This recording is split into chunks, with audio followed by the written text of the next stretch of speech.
We reserve the right to hit them so hard they'll cough up bones. And that's just the way it is. Iran started it.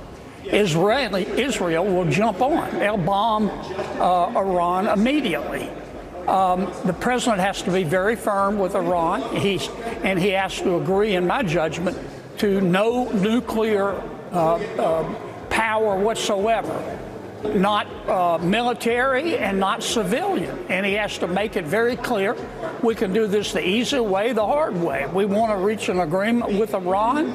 If they give up their nuclear capabilities, we will take the sanctions off. If not, we reserve the right to hit them so hard they'll cough up bones. And that's just the way it is.